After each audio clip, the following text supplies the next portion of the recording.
Good morning, everyone. Good morning, guys. Welcome again to our channel and welcome for another lecture in the subject matter personal identification techniques. So, bali ang pag-uusapan natin ngayong araw ay patungkol dito sa tinatawag nating ridge tracing. On our last discussion, we discussed already yung process ng ridge counting, which is applied to loop patterns, no? Sa mga fingerprint natin.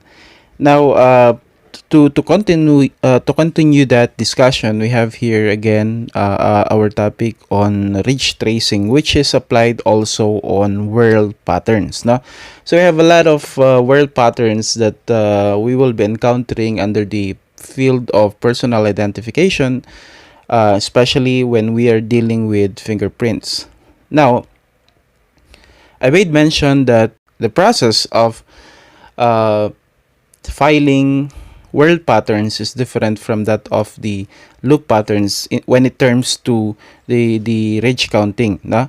Kasi hindi siya gumagamit ng ridge counting na tinatawag natin, which is yung pinakita natin on our last discussion. Rather, gumagamit tayo ng ridge tracing. Okay?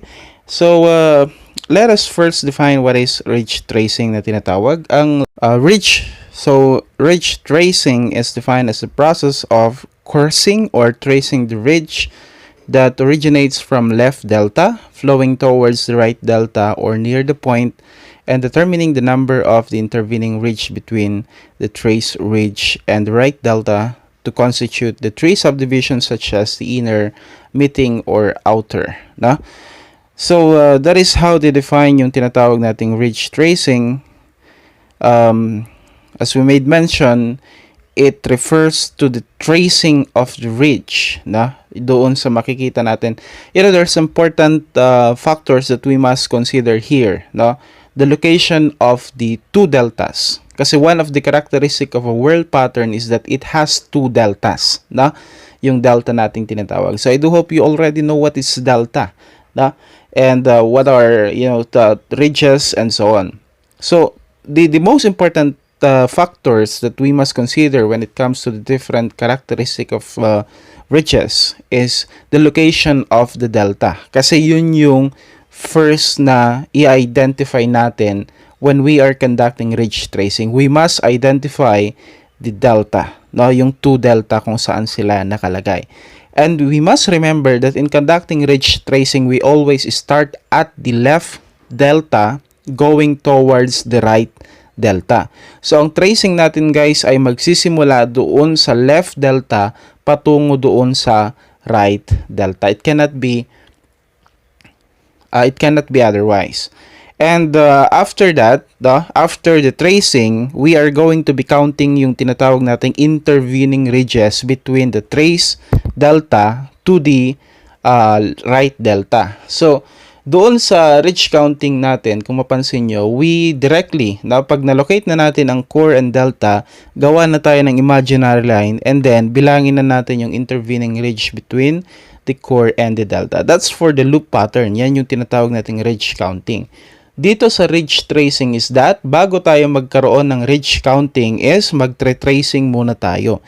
I-trace muna natin yung ridge, flowing from the left delta nearest to the papunta doon sa right delta at mag-i-stop tayo doon sa pinakamalapit na part, ng ridges doon sa right delta natin. Then we will be drawing an imaginary line, then magre-ridge count tayo doon to determine whether the world pattern will be classified as inner, meeting, or outer, and we will be discussing that further. Okay, so we already know the basics when it comes to ridge tracing, so I guess we need to look for an illustration in order for us to understand better how to conduct the process of ridge tracing na tinatawag. So there are things that we must remember when we are conducting the ridge tracing process, there are instances that we will be encountering yung tinatawag nating ridge ends, diba? While we are tracing, biglang nahinto or naputol. Paano kung hindi nagtuloy yung sinusundan nating ridge or linya? So what will happen after that? So in the ridge tracing process, no, pag nagkaroon tayo ng tinatawag nating ridge ends, no, yung ending ridge doon sa trine-trace natin, we go to the course of the next ridge below, no, below the ridge ending, no. So kung naputol bigla yung sinusundan nating ridge or linya, magtutuloy tayo doon sa baba mismo, directly below the ridge na sinusundan natin. So that goes when we are encountering bifurcation, no? Halimbawa, meron tayong bifurcation na yung sinusundan natin suddenly bifurcates, biglang naghiwalay sa dalawa. Sundan natin yung pinaka-lower na ridge ng bifurcation na yan. That applies also sa trifurcation and so on. Basta ang rules dyan, guys, ang tandaan natin, pag huminto or naputol bigla yung ridge na sinusundan natin, punta tayo sa nearest na doon sa directly below ng ridge na yan at doon natin ituloy. It goes on until maabot natin yung point na kung saan malapit na tayo doon sa right delta na tinatawag. Okay? So basically, that's just how the process on how we conduct the ridge tracing. So we have here an illustration. Let me check on it. So we have here an illustrations. I'm very sorry for the poor drawing. You know. Now, the first thing that we conduct, as I've stated sa pag-conduct ng ridge tracing, is that we locate the deltas. No? Hanapin natin yung delta. Okay, so this thing with arrow here is our left delta, and that thing with the arrow there is the right delta na tinatawag.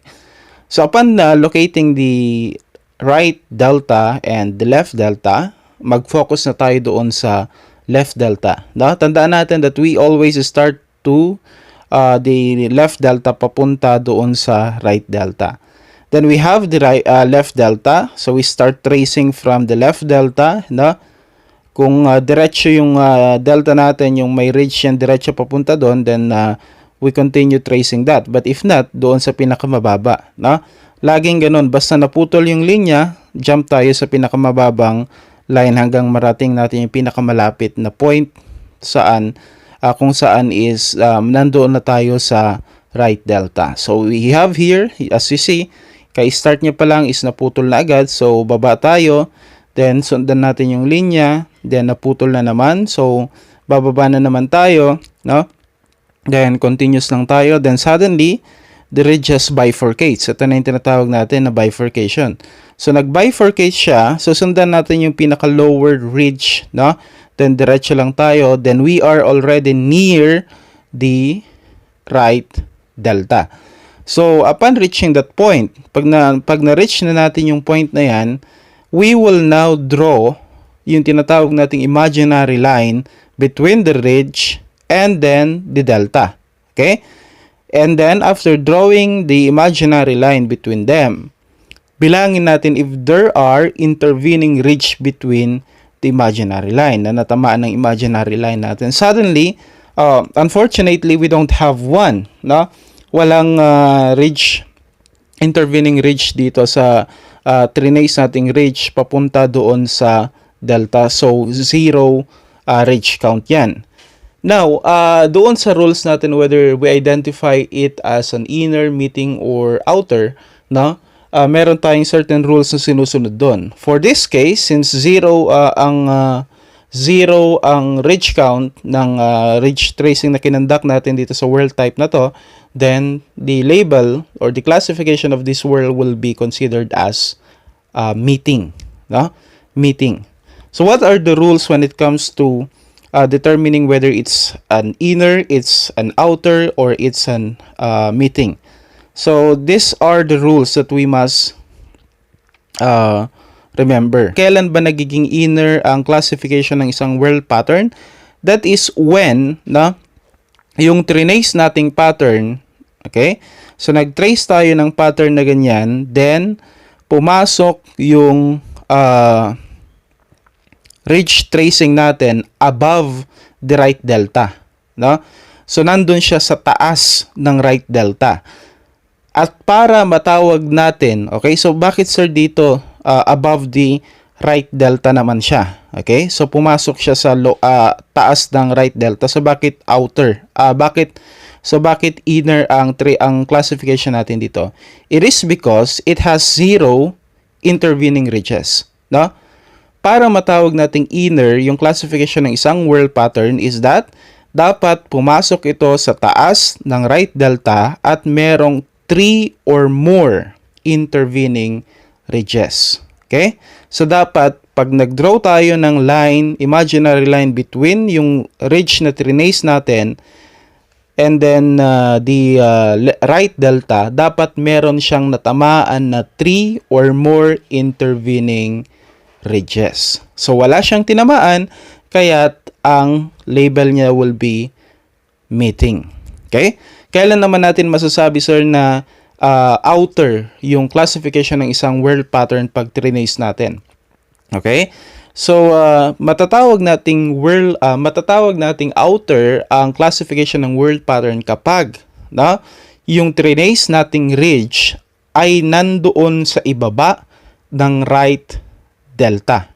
So kanina kapag nasa taas ng right delta at merong 3 intervening ridges, 3 or more intervening ridges, ang tawag natin diyan is inner. Ang classification natin diyan is inner. Kapag naman sa baba, ng right delta yung trinace nating ridge at merong 3 or more intervening ridges between them, ang classification natin diyan is outer, no? At kailan natin masasabi na meeting ang classification ng whirl pattern na yan? When it is below or above the right delta, yung trinace natin below or above the right delta, and it has 0 to 2 intervening ridges. So kung walang ridges na tinamaan, walang intervening ridges between the right delta and the ridge traced, no? So zero ridge count siya, then that would be meeting. If there are at least 2, no? Then it still be considered as meeting, no? Basta 0 to 2 intervening ridges, whether that's above or below the right delta, yung trinace nating ridge, then that will be considered as meeting. Okay? So that is how we trace our whirl pattern. So I do hope you learned something from this very short lecture, and if you have questions and suggestions or clarification regarding this topic, don't hesitate to ask them to the comment section. So that's it for this lecture, guys. I do hope you learned something. See you on the next video.